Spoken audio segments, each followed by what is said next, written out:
Si tu veux apprendre ta religion correctement, viens me rejoindre sur ma plateforme en ligne Islami. Croyances, langue arabe, jurisprudence, tajwid, tafsir, sciences du hadith, comportement et exhortation.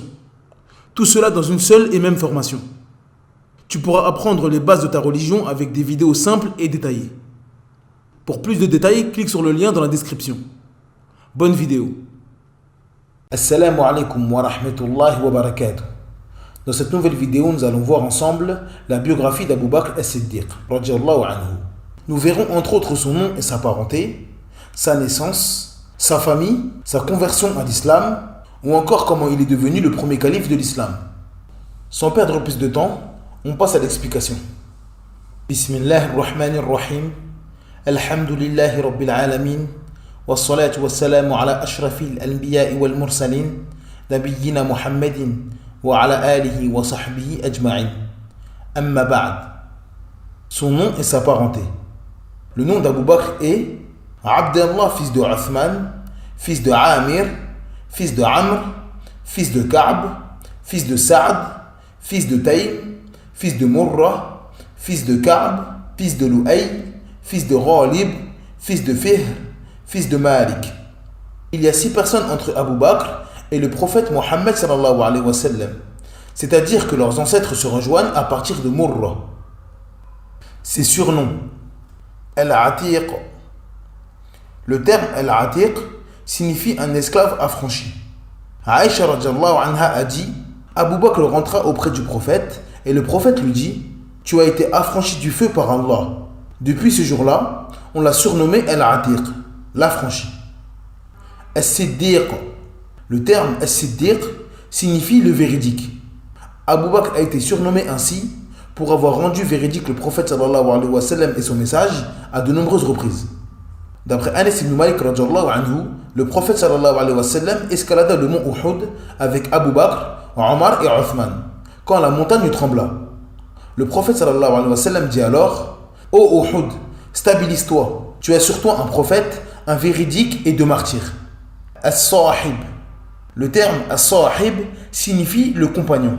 Allah Azza wa Jal dit: إلا تنصروه فقد نصره الله إذ أخرجه الذين كفروا ثاني اثنين إذ هما في الغار إذ يقول لصاحبه لا تحزن إن الله معنا. Dans la sourate 9 au verset 40, d'après la traduction approximative, Allah Azza wa Jal dit: si vous ne lui portez pas secours, Allah l'a déjà secouru. Lorsque ceux qui avaient mécru l'avaient banni, deuxième de 2, quand ils étaient dans la grotte et qu'il disait à son compagnon: ne t'afflige pas, car Allah est avec nous. Sa naissance. Tous les savants sont unanimes pour dire qu'Abu Bakr radiyallahu anhu est né à la Mecque après l'année de l'éléphant, l'année de naissance du prophète Mohammed sallallahu alayhi wa sallam. Cependant, il y a divergence sur le nombre d'années après l'année de l'éléphant. Certains ont dit qu'il est né 3 ans après l'année de l'éléphant, d'autres ont dit 2 ans, tandis que d'autres ont dit 2 ans et demi. Ce qu'il faut retenir, c'est qu'Abu Bakr radiyallahu anhu est plus jeune que le prophète sallallahu alayhi wa sallam par consensus. Sa famille. Son père. Son père se nomme Uthman ibn Amir. Il est également connu par sa kunya qui est Abu Quhafa. Il s'est converti à l'islam le jour de l'ouverture de la Mecque, 21 ans après la conversion de son fils. Sa mère. Le nom de sa mère est Salma, fille de Sakhr, fils de Amr, fils de Ka'b, fils de Sa'd, fils de Taym. Sa kunya est al-Khayr. Elle fit également partie des musulmans et des compagnons du prophète Mohammed sallallahu alayhi wa sallam. Ses sœurs. Il n'est pas rapporté qu'Abu Bakr radiyallahu anhu eut des frères. Il eut en revanche 2 sœurs. La première se nomme Farwa bint Abi Quhafa. La deuxième se prénomme Qurayba bint Abi Quhafa. Ses femmes et ses enfants. Abu Bakr radiyallahu anhu eut 4 femmes durant sa vie. 2 avant l'islam et 2 durant l'islam. Sa première femme avant l'islam fut Qutayla, fille de Abd al-Uzza, fils de As'ad. Les savants ont divergé concernant sa conversion à l'islam. Abu Bakr radiyallahu anhu eut 2 enfants avec elle. Le premier se nomme Abdullah ibn Abi Bakr Il s'agit d'un des compagnons qui fut un grand artisan de la réussite de la hijra du prophète sallallahu alayhi wa sallam à Médine. Il restait la journée près des notables de la Mecque pour savoir ce qu'il voulait faire du prophète sallallahu alayhi wa sallam. C'est lui qui se rendait dans la grotte où se trouvait le prophète sallallahu alayhi wa sallam et son père pour leur donner des informations sur les Mécois. Le deuxième enfant qu'il eut avec Qutayla est Asma bint Abi Bakr. Elle fait partie des femmes les plus courageuses de la communauté. Elle fit la hijra vers Médine alors qu'elle était enceinte de Abdullah ibn Zubayr. Le fils de Asma Abdallah fut le premier nouveau-né à naître parmi les musulmans après l'hégire. La deuxième femme d'Abu Bakr avant l'islam se nomme Rawman, fille de Amir, fils d'Uwaymir. Elle se convertit à l'islam et fit la hijra à Médine. Abu Bakr anhu eut également deux enfants avec elle. Le premier se nomme Abdurrahman ibn Abi Bakr. Il s'agit du plus grand de ses enfants. Il s'est converti à l'islam le jour du pacte de Hudaybiyah. Anhu. Le deuxième enfant qu'il eut avec elle est Aïcha bint Abi Bakr. Anha.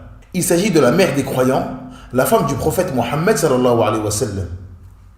La première femme qu'Abu Bakr anhu eut après s'être converti à l'islam est Asma fille de Umays, fils de Ma'bad, fils d'Al-Harith.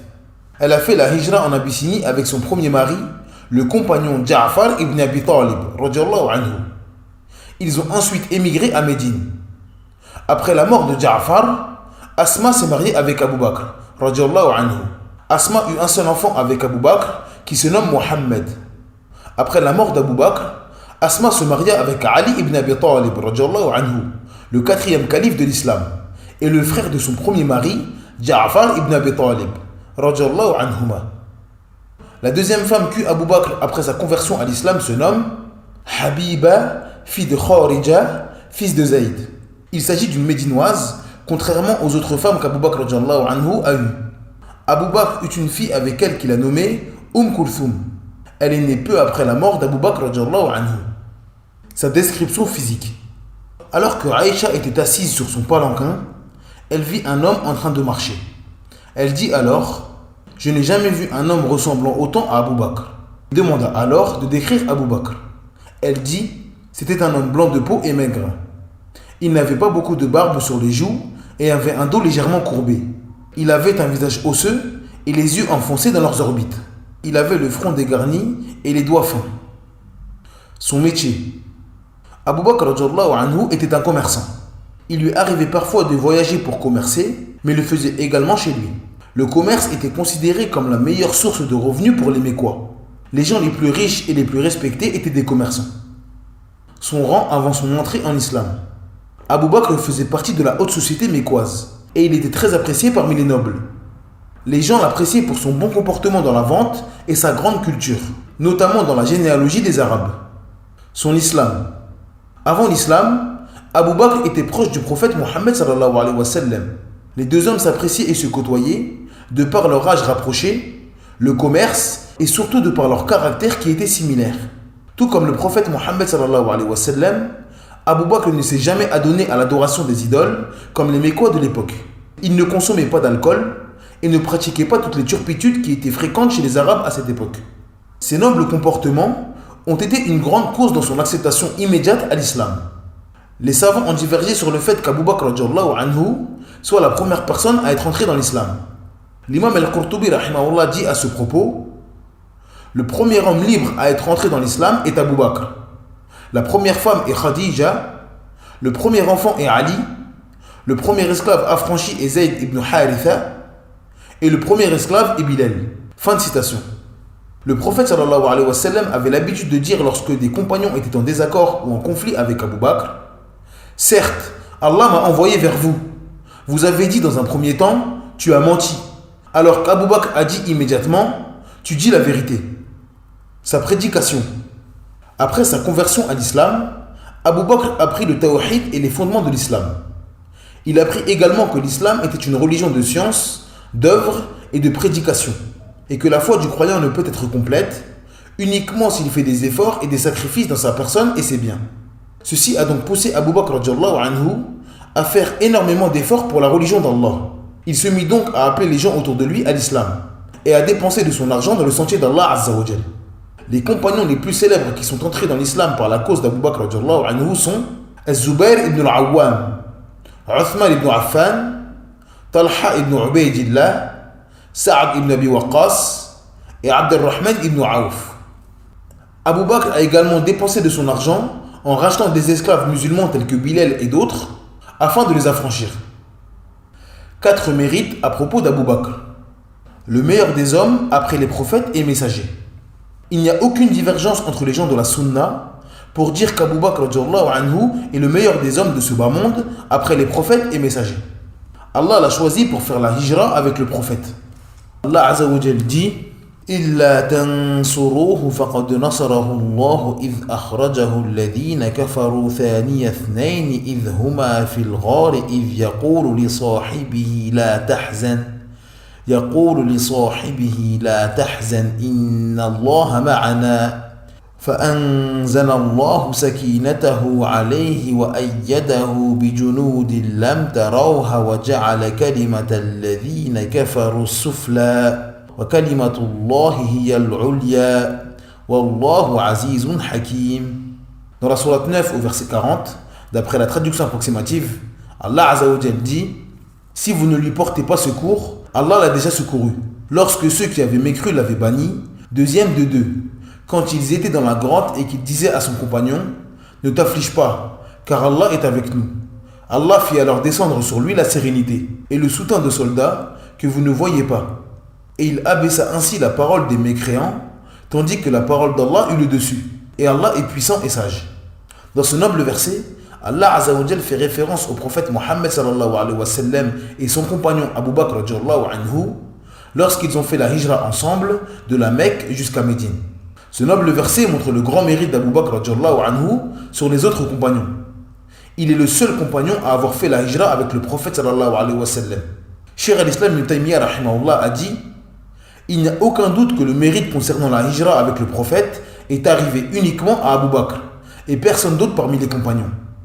Cela est prouvé par le Coran, la Sunna et le consensus. Cet immense mérite n'a pas été donné à Omar, ni à Uthman, ni à Ali, ni personne d'autre parmi les compagnons. Fin de citation. Il est le plus connaisseur du prophète Mohammed sallallahu alayhi wa sallam. D'après Abu Sa'id al-Khudri radhiyallahu anhu, le prophète sallallahu alayhi wa sallam a dit dans un prêche qu'il a fait aux fidèles: Allah a choisi un homme. Il devait choisir entre ce qu'il y a dans ce bas monde et ce qu'il y a auprès d'Allah. Abu Bakr s'étant mis à pleurer, nous fûmes surpris de ses larmes à l'occasion de l'annonce que faisait l'envoyé d'Allah au sujet d'un homme à qui on avait donné à choisir. C'est que l'envoyé d'Allah était l'homme à qui on avait donné à choisir. Et Abu Bakr le savait mieux que nous. Le prophète ajouta: de tous les hommes, celui qui a été le plus prodigue envers moi de son amitié et de sa fortune, c'est Abu Bakr. Abu Bakr est l'homme que le prophète sallallahu alayhi wa sallam aime le plus. Amr ibn al-Asr radhiyallahu anhu demanda au prophète: quelle est la personne que tu aimes le plus? Il répondit: Aïcha. Amr lui dit ensuite: et parmi les hommes? Il lui répondit: son père. Puis il demanda: qui ensuite? Le prophète dit: Omar ibn al-Khattab. Son califat. Lorsque les compagnons ont appris la mort du prophète Mohammed sallallahu alayhi wa sallam, les Ansar se sont immédiatement réunis chez les Bani Sa'ida le jour même de la mort du prophète sallallahu alayhi wa sallam, le lundi 12 du mois de Rabi' al-Awwal de la 11e année de l'Hégire. Ils se sont donc concertés pour savoir qui allait diriger les musulmans après le prophète. Les Ansar se sont donc mis d'accord pour que Sa'd ibn Ubaada prenne le califat. L'information que les Ansar s'étaient réunis chez les Bani Sa'ida était parvenue jusqu'aux Muhajirun, qui étaient eux aussi réunis pour savoir qui allait diriger les musulmans après le prophète. Certains Muhajirun ont donc proposé de rejoindre les Ansar afin de se concerter avec leurs frères sur un sujet aussi important que le califat. Les Mécois ont donc rejoint leurs frères médinois. Les Médinois ont exposé leur projet de mettre à la tête des musulmans Sa'd ibn Ubaada, qui était un Ansar. Selon eux, il était plus judicieux de mettre un Ansar à la tête des musulmans, car la majorité des musulmans étaient à Médine, la ville des Ansar, alors que les Mécois n'étaient qu'une poignée à Médine. Un Médinois aurait donc une meilleure connaissance des lieux et des habitants. Omar ibn al-Khattab raconte ce moment en disant: lorsque le Ansar se tut, je voulus prendre la parole, car j'avais en tête de proposer Abu Bakr comme calife. Lorsque je voulus parler, Abu Bakr dit: doucement. J'ai donc gardé le silence, car il me répugnait de le contrarier. Il était de toute façon plus doux et plus calme que moi. Il dit donc au Ansar: Les arguments que vous avez cités sont tout à fait justes. Il ne fait aucun doute que vous avez une légitimité. Cependant, cette tâche ne doit revenir qu'à un Quraysh. Ils sont le cœur des Arabes en termes de descendance et géographiquement. Certes, ces deux hommes vous satisferont, alors prêtez allégeance à l'un d'eux. Il prit ma main, ainsi que celle de Ubayda ibn Jarrah, alors qu'il était assis entre nous deux. Je n'ai rien détesté de ce qu'il a dit, hormis ceci. Par Allah, je préfère que ma tête soit tranchée, plutôt que de commander un peuple, alors qu'Abu Bakr en fait partie. Fin de citation. Après de longues discussions entre les Ansar et les Muhajirun, les Ansar ont compris que le califat de tous les musulmans ne pouvait revenir qu'à un Quraysh. Conformément à la parole du prophète sallallahu alayhi wa sallam, cette responsabilité revient au Quraysh. Les Ansar et les Muhajirun se sont donc mis d'accord pour choisir Abu Bakr comme calife. Al-Khatib al-Baghdadi rahimahullah a dit: il y a eu consensus des Ansar et des Muhajirun sur le califat d'Abu Bakr. Ils lui ont dit: ô calife d'Allah. Fin de citation. On combat contre ceux qui ont refusé de verser la zakat.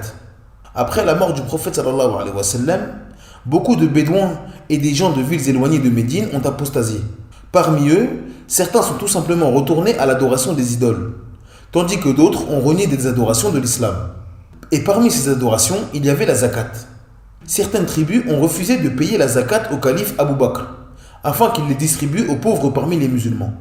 Abu Bakr radiyallahu anhu décida de combattre ces différents groupes, soit pour leur apostasie, ou soit pour leur rébellion. Allah Azza wa Jal dit: وَإِن طَائِفَتَانِ مِنَ الْمُؤْمِنِينَ اقْتَتَلُوا فَأَصْلِحُوا بَيْنَهُمَا فإن بغت إحداهما على الأخرى فقاتلوا التي تبغي حتى تفيء إلى أمر الله فإن فاءت فأصلحوا بينهما بالعدل وأقسطوا إن الله يحب المقسطين. Dans la sourate 49 au verset 9, d'après la traduction approximative, Allah Azza wa Jal dit: et si deux groupes de croyants se combattent, faites la conciliation entre eux. Si l'un d'eux se rebelle contre l'autre, combattez le groupe qui se rebelle, jusqu'à ce qu'il se conforme à l'ordre d'Allah. Puis s'il se conforme, réconciliez-les avec justice et soyez équitables, car Allah aime les équitables. Abu Hurairah radhiyallahu anhu a dit: quand l'envoyé d'Allah fut mort et qu'Abu Bakr prit la tête du califat et qu'un certain nombre de bédouins eurent renié leur foi, Omar dit à Abu Bakr: comment vas-tu combattre ces gens-là, alors que l'envoyé d'Allah a dit: j'ai reçu l'ordre de combattre les gens tant qu'ils n'auront pas attesté qu'il n'y a aucune divinité qui mérite l'adoration en dehors d'Allah. Celui qui prononce cela aura rendu sacré son sang et ses biens, sauf à bon droit. En dehors de cela, il n'a de compte à régler qu'avec Allah. Par Allah, répondit Abu Bakr, je veux combattre quiconque dissocie la prière de l'aumône légale, car l'aumône légale est obligatoire pour les biens. Par Allah, quand il ne me refuserait qu'une chèvre parmi les redevances qu'il payait à l'envoyé d'Allah, je les combattrai à cause de ce refus. Par Allah, s'écria Omar, il faut qu'Allah ait élargi la poitrine d'Abu Bakr, car je reconnais qu'il a raison. Sa mort. Abu Bakr est mort à l'âge de 63 ans comme le prophète sallallahu alayhi wa sallam. C'est sa femme Asma bint Umays qui a fait sa toilette mortuaire conformément à sa demande. Fut enterré à côté de son ami, le prophète Mohammed sallallahu alayhi wa sallam, dans la chambre de sa fille Aïcha, et sa tête fut posée au niveau des épaules du prophète. Cette vidéo est maintenant terminée. Merci de l'avoir suivie jusqu'à la fin. N'hésitez pas à télécharger le PDF de cette explication. Le lien est dans la barre de description. N'oubliez pas de vous abonner à la chaîne et d'activer la cloche de notification afin de ne rater aucune vidéo. En attendant, je vous dis Assalamu alaikum wa rahmatullahi wa barakatuh. Subhanakallahumma bihamdik. Ashhadu an la ilaha illa ant. Astaghfiruka wa atubu ilayk.